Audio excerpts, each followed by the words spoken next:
no leadership vacancy and reaffirmed their support on the current leader. Freddie Mo, TVWAN News.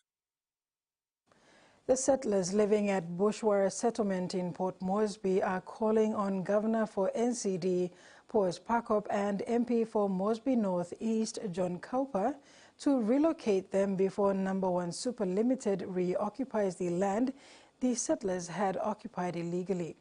The settlers expressed their dilemma on Sunday as the grace period counts down, with just 30 days remaining.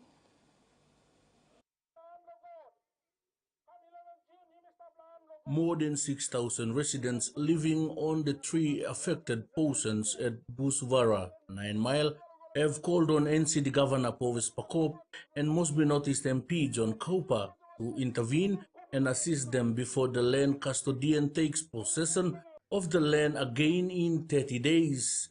Chairman of the Settlers Association Dixon Sorariba says they would have gone to the courts earlier if not for Governor Pakop's intervention.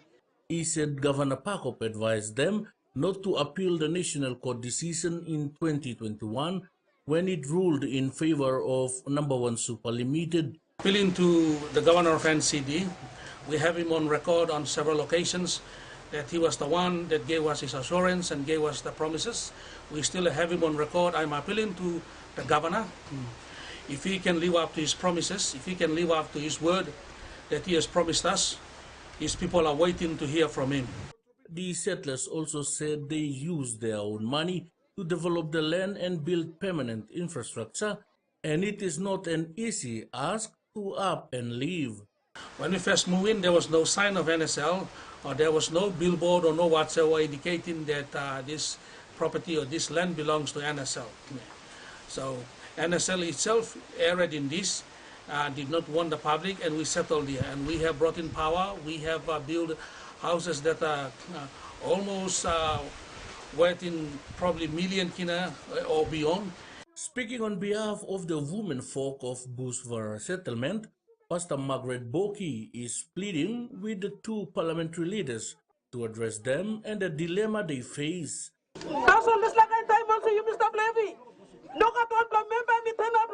Look, someone is the problem because even some top family and the planet I me pray Lord get up look. Great step round again, me no look him later. Live powers back up to Kamlo.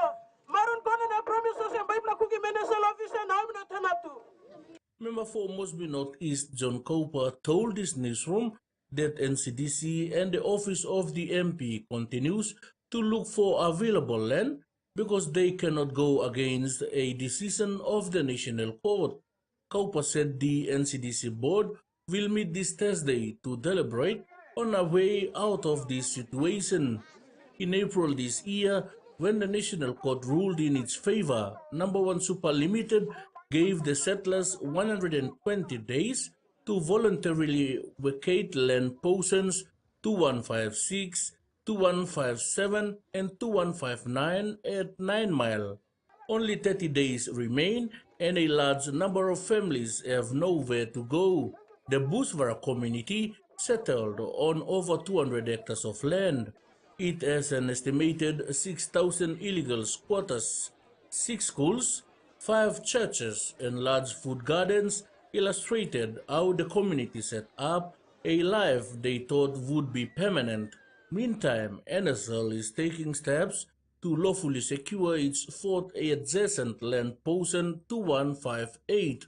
NSL acquired the first land portion in 1990. In 2019, it went to court to defend its land titles. During this court battle, the unsupervised land was sold by those claiming landowner rights, and eventually the Bushwara settlement was created. Since securing the land titles, NSL stated it exhausted all possible options to reach a win-win outcome with the illegal squatters. Freddie Mo, TVWAN News. You're watching TVWAN News. Stay tuned for more stories after the break.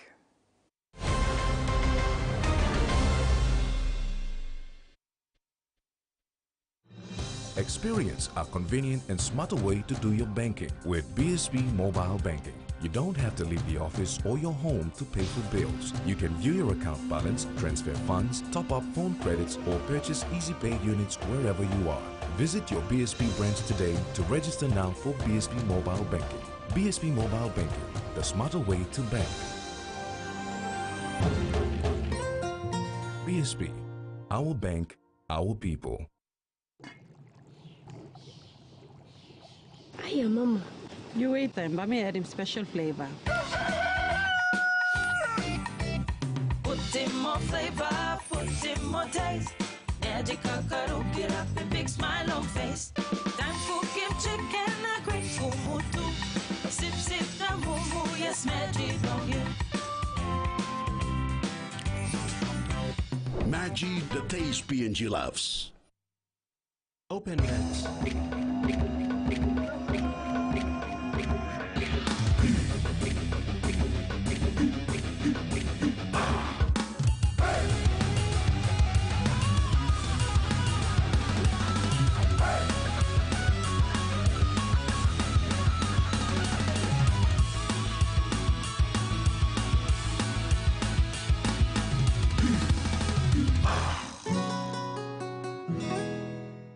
He says the best Hunters players come from his region.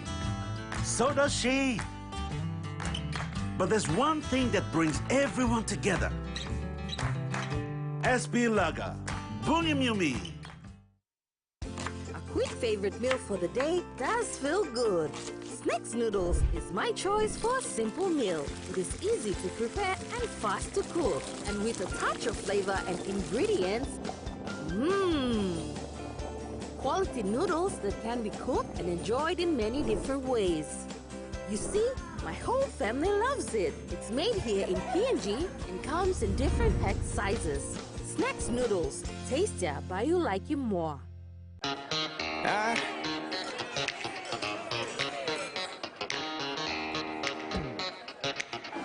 Superstition ain't the way.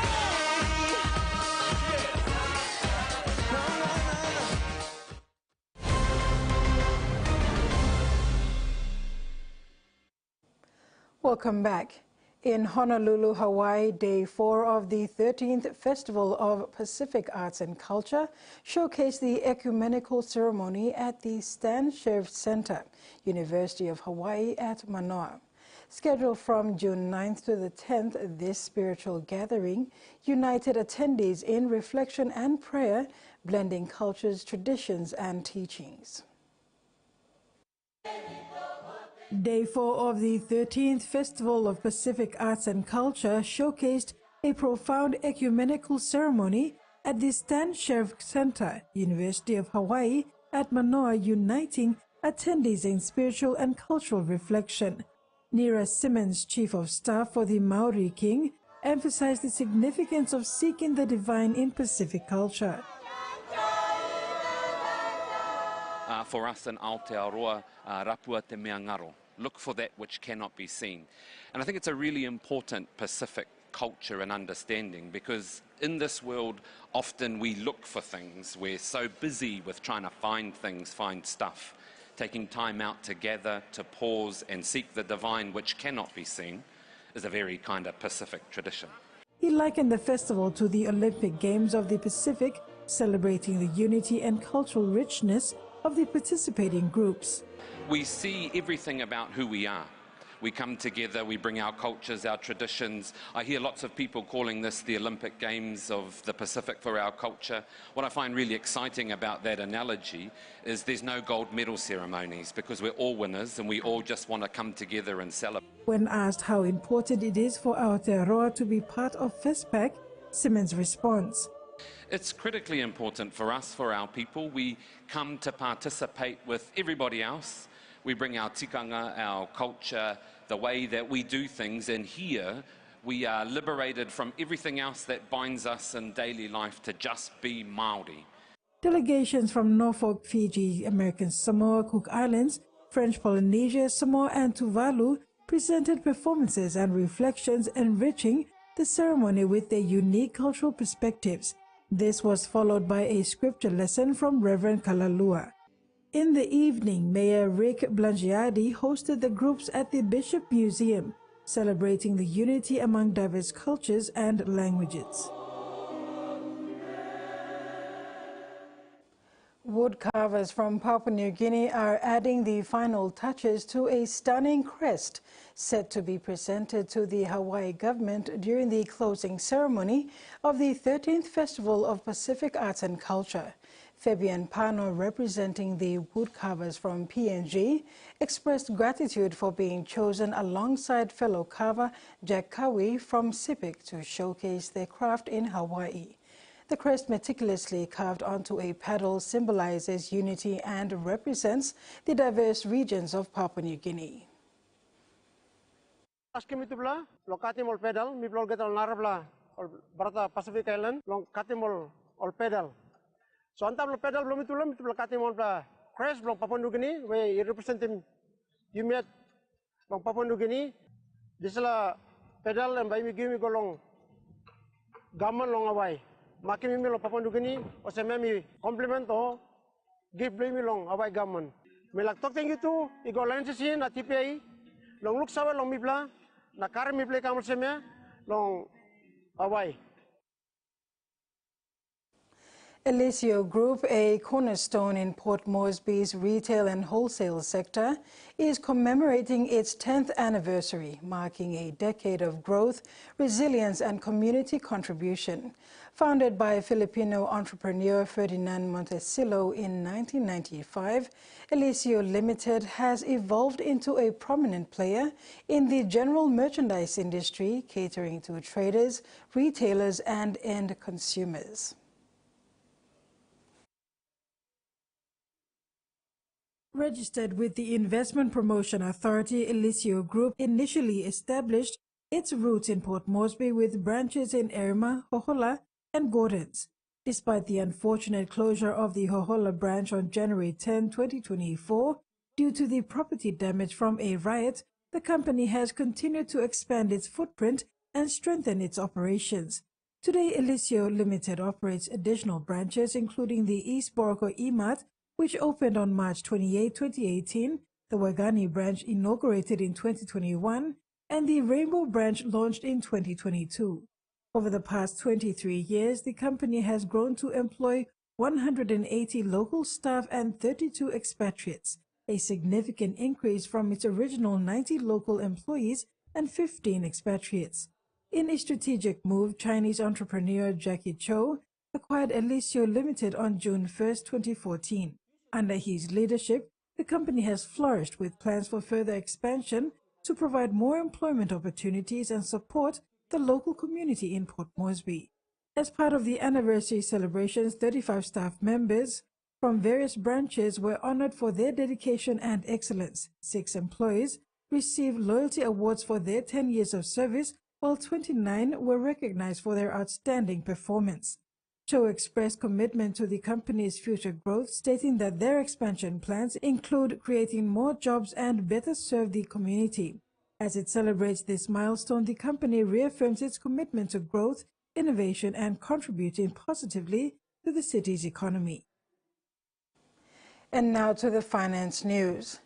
The Kina closed unchanged at $0.2606 in the interbank market.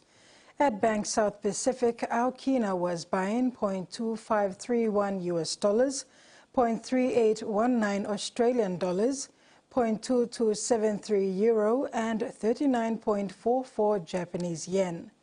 Looking at commodity prices at New York close, all closed lower except copper closed higher. And on the stock market, the Dow Jones closed lower, ASX closed higher, and all ordinaries closed higher as well. TVWAN News continues when we return. Stay with us.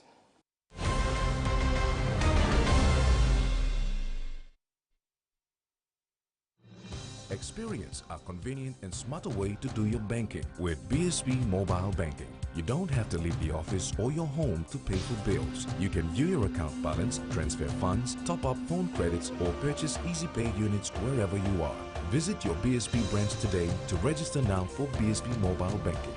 BSB Mobile Banking, the smarter way to bank. BSB, our bank, our people. A true champion is measured by their courage, their determination, and their passion to never give up and to always keep trying. With a delicious Milo in milk taste and added nutrients, Milo in milk is a great way to fuel our little champions with nourishing energy every day. Because true champions give it their all. Milo, PNG and Mia. Find PNG made. When you're spending time with family, when you've got a big day ahead, when you have given it all you've got, when you're putting on a feast, that's when you want the best. That's when you want flame rice. New flame rice. Win him, Olgeta. Enjoy life when we work together, making happy memories that last forever. Hot in talk, young or old, a scale race, family meal with home. We'll bring out the smiles, cause it's our favorite for miles. Tennessee cola, scale rice, don't scale price. Tennessee cola, scale rice, don't scale price. Amber, you like it? Beauty is my business, but beauty sure is a tough game. Filters are great, but great skin, better. And that's why my skin deserves the best. So I choose self-care, soaps that gently nourish my skin, resulting in a radiant look, made with tropical ingredients. I trust self-care from City Pharmacy, so bring it on! My skin is ready and so am I.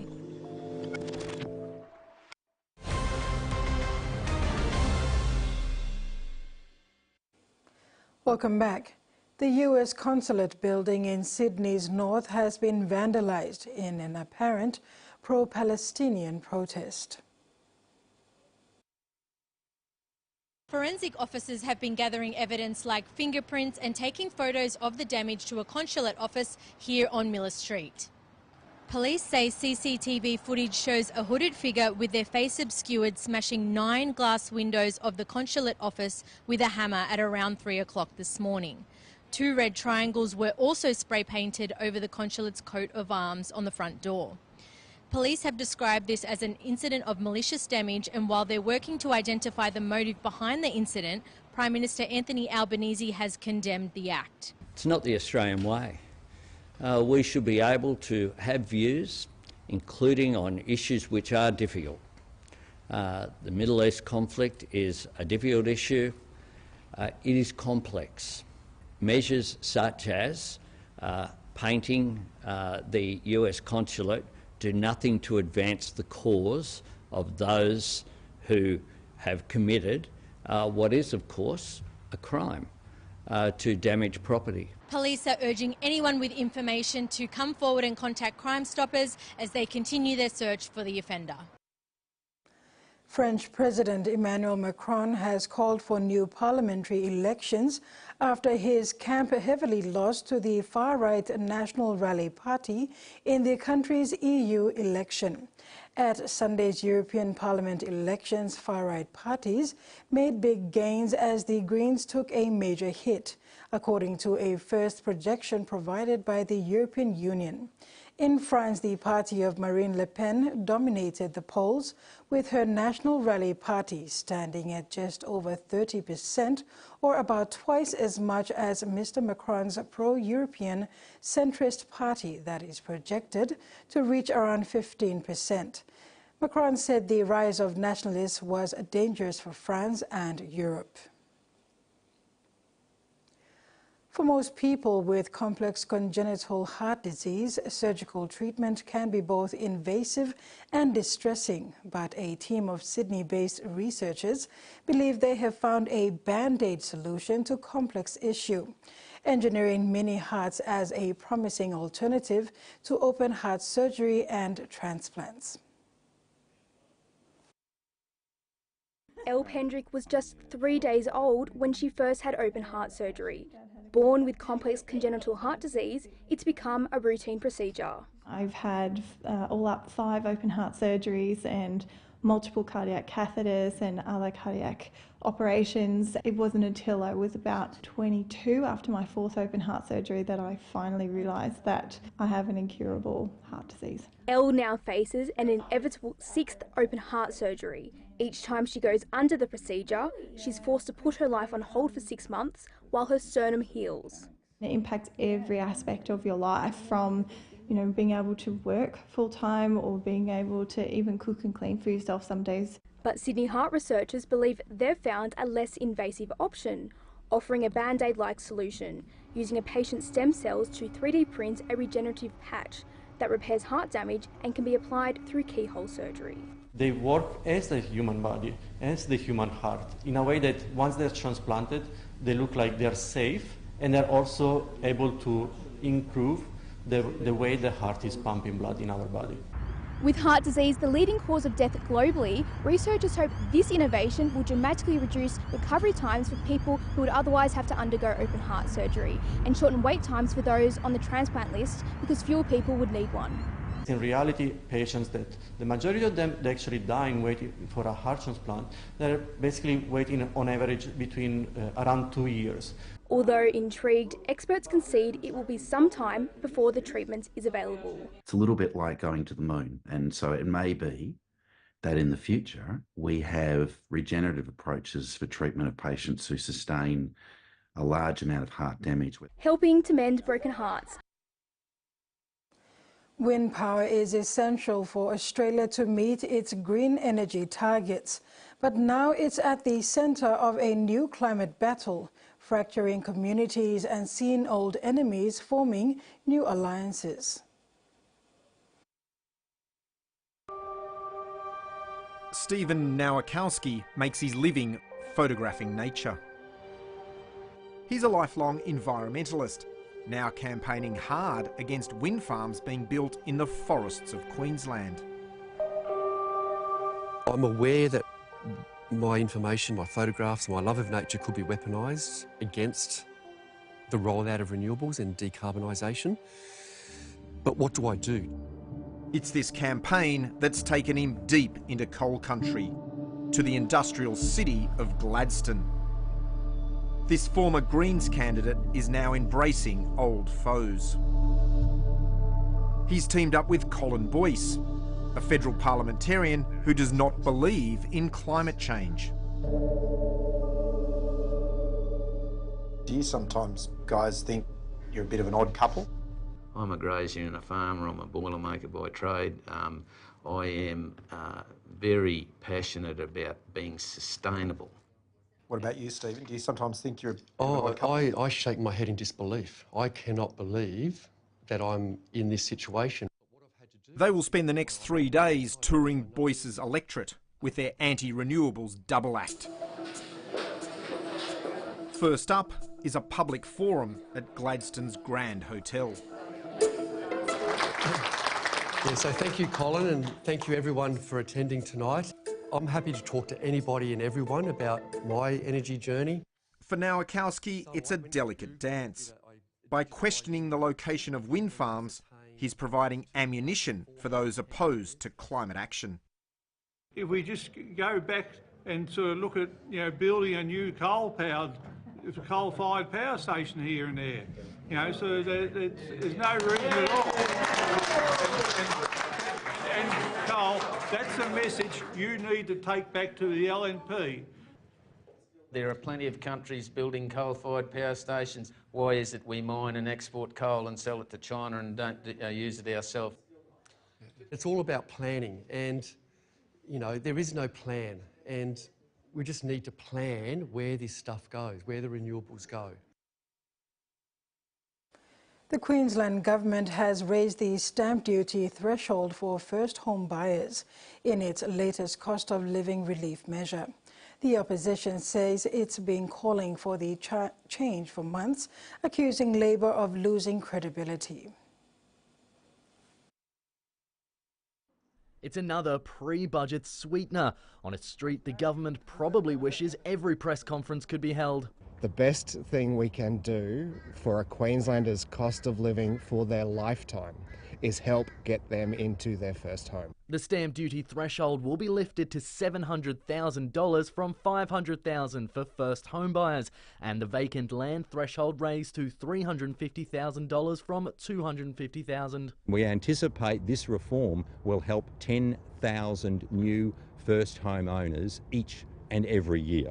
Places like Greater Brisbane or certain parts of the southeast corner, we know that median property prices are quite high, and so the 700 is still a little bit modest but a great starting point. Stamp duty costs tens of thousands of dollars and is often a significant hurdle for many prospective home buyers. The opposition quick to point out it proposed a similar measure in January. How many young Queenslanders have been locked out of their first home while the government spent all this time trashing our policy idea? The government will cover the cost of the policy by increasing the foreign investor land tax surcharge to 3%. The relief today was largely welcomed. Anything to help people get into houses sooner. Gives young people more of a chance to get in the market without having to go to the bank of mum and dad. Positive for everyone all the way around if there's more houses being built. Who first proposed raising the stamp duty threshold won't matter to Queenslanders desperately trying to buy their first home. The political debate demonstrates the two parties are acutely aware of how much the housing crisis is weighing on voters' minds. And that ends the news segment. Next is sports with Tracy Parr after the break.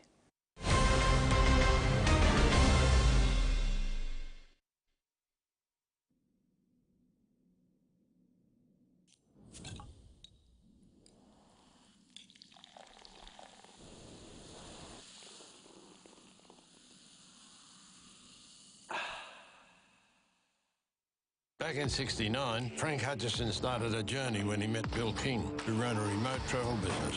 King needed four-wheel drive parts so strong, so reliable, they'd make the return trip after enduring the rigours of the Aussie outback. This forged Terrain Tamer's beginnings. Over 50 years later, Frank and his team continue to innovate and create parts strong enough to survive the toughest terrains on the planet. And best of all, the customer is still king. Terrain Tamer, parts that will get you home. Hi, I'm Chef Jules Hennell, and this is where my true inspiration for cooking started. Like most of us, I learned to cook from my mum. Nothing beats simple recipes where fresh local produce is at the heart, especially when it's a home-cooked meal, prepared and shared with the ones you love. And in PNG, no meal is complete without rice. And my choice is always True Guy. True Guy, true inspiration through generations.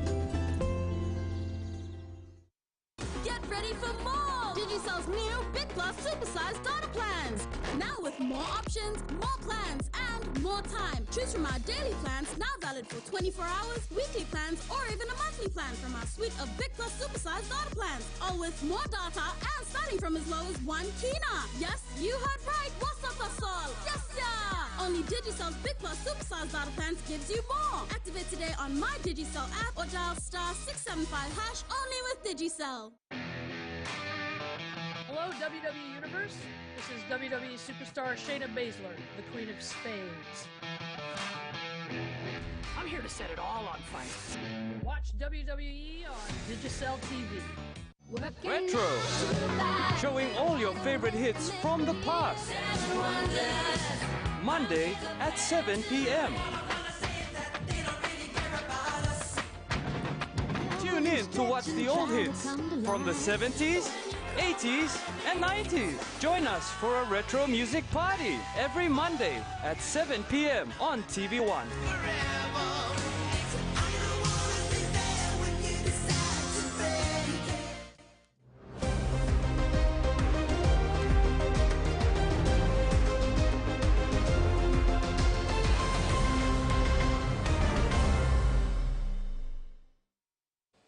Welcome back.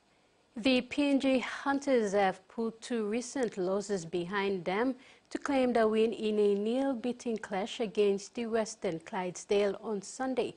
In cold and windy condition at Toowoomba Sports Ground, the Hunters recorded their sixth victory of the season, holding off a fast finish in Clydesdale 28-22.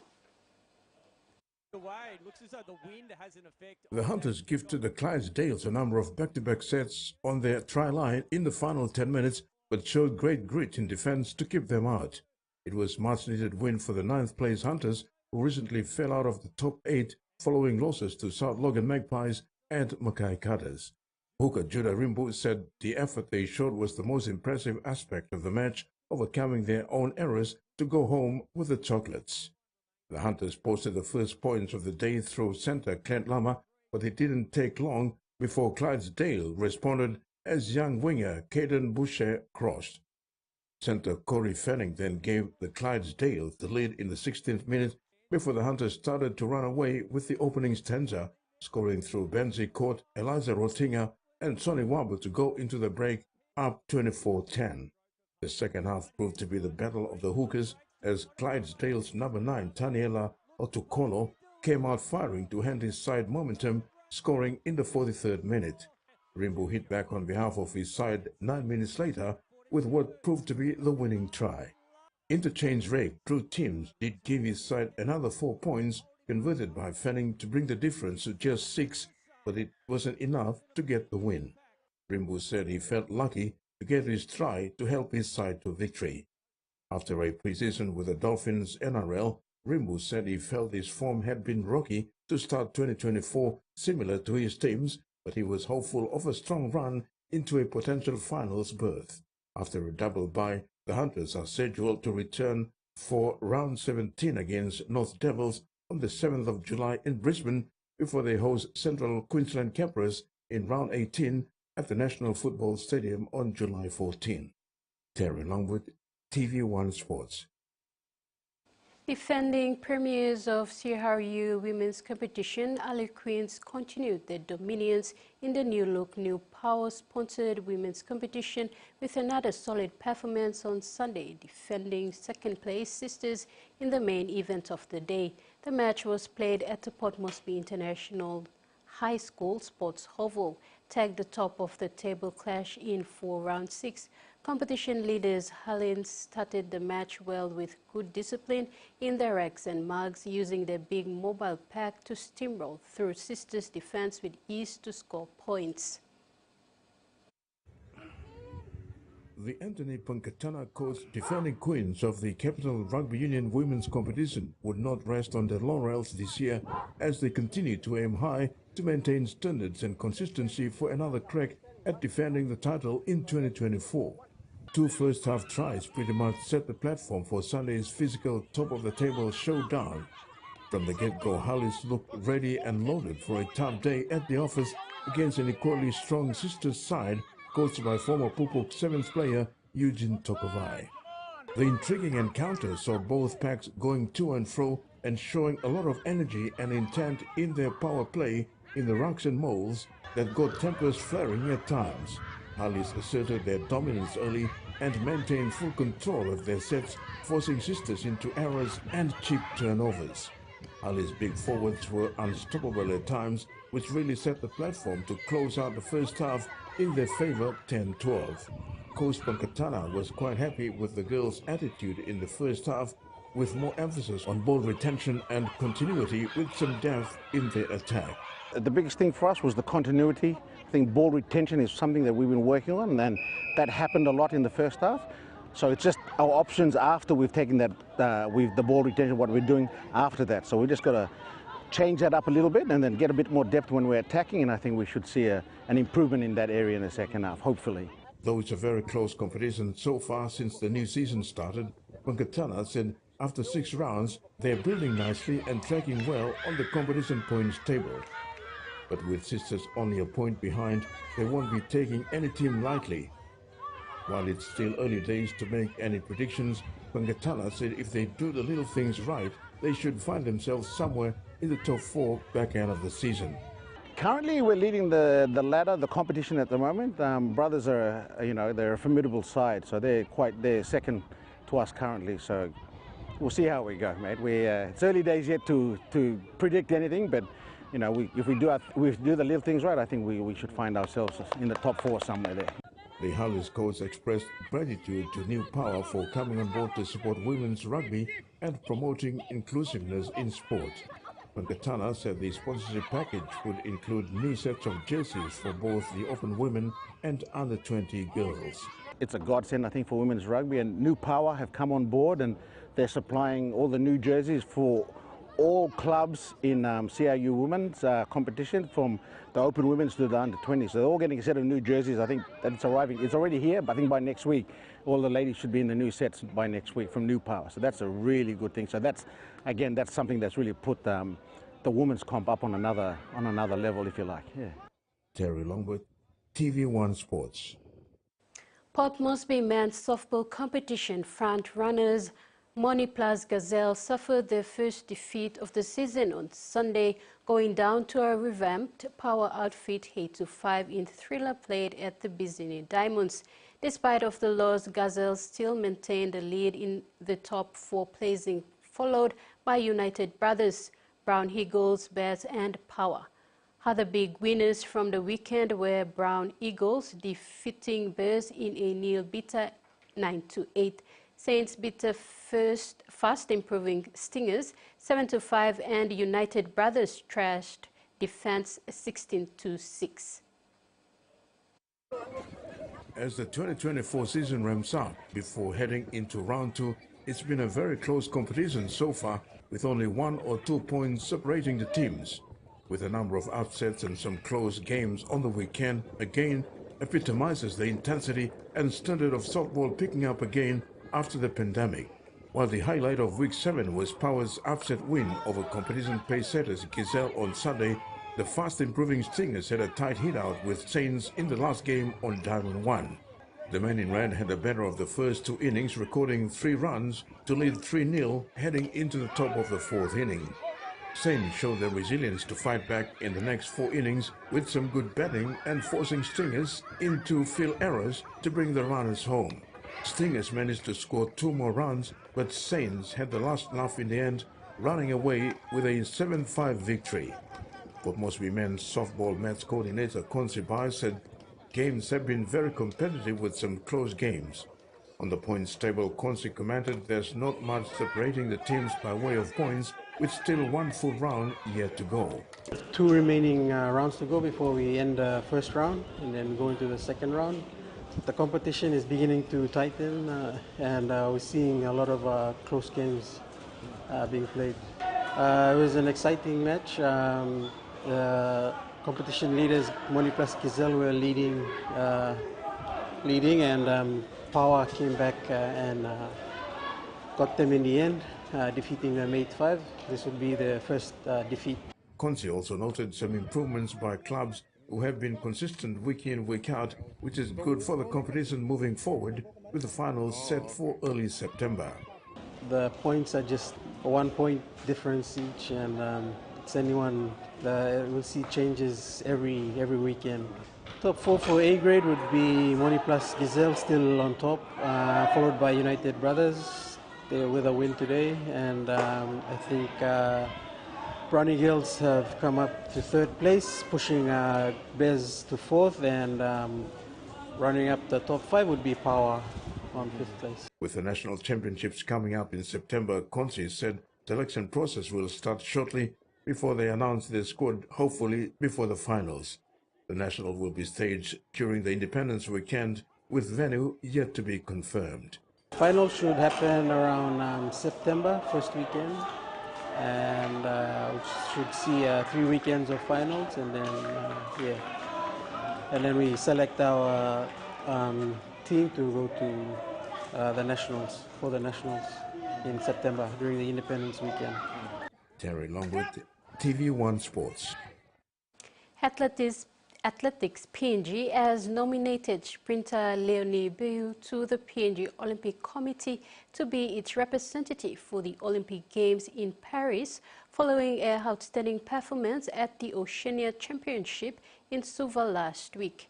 It was the strength and fitness she showed when running the 200 meter in the under 24 seconds 3 times in the space of 24 hours, mixing it with the best Australian and New Zealand sprinters. This greatly impressed the selectors. Leonie Bell is athletics PNG nominee to the 2024 Olympics. Bell established herself as the country's top sprinter by posting the fastest 100-meter time for PNG this year, 11.68 seconds, and following this up with a bronze medal in a very competitive Oceania Championships 100-meter. Athletics PNG President Tony Green said many observers were impressed with PNG athletes, especially Leonie and Adrian Monagi. Green paid tribute to Monagi, who has earned the respect of key figures in Oceania sport with her professional approach to her training. This approach saw her break the national record in the 100-meter hurdles and perform at a very high standard in both the Australian National Championships and the Oceania Championships. Monagi's national record run in Adelaide in April put selectors on notice that this was going to be a difficult decision, with only one universality place available in athletics, and right up until the end of May it looked to be too close to call. On behalf of Athletics PNG, President Tony Green congratulated Bell on her selection. He said she will return to the USA on Monday and undertake her final preparations with her university coach and 2 Nigerian sprinters who are also attending the games. Head coach Brad Green has been nominated by Athletics PNG as manager and coach to accompany Bell to the games. It is expected that PNG nominations will be endorsed by PNG OC in the next few days, as the Justification Committee has provisionally endorsed PNG nominees subject to the completion of the qualification period. Terry Longwood, TVWAN Sports. This ends the sports segment. Over to you, Carol. Thank you, Tracy. And now we'll have the weather forecast for the main centers for the next 24 hours.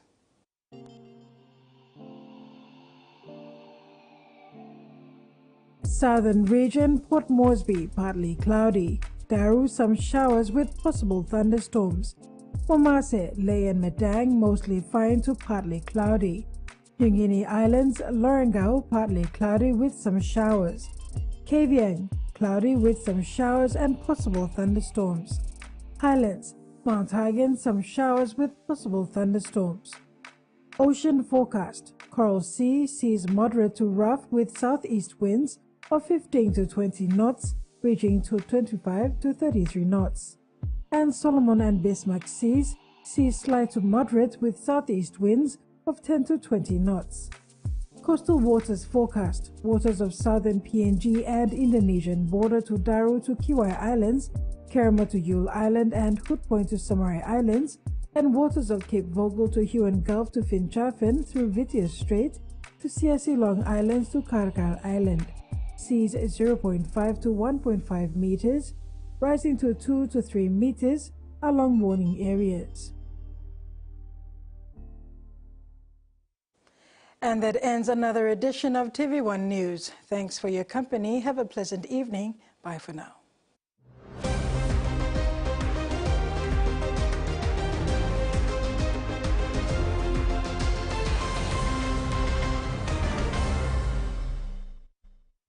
The TV1 News was proudly brought to you by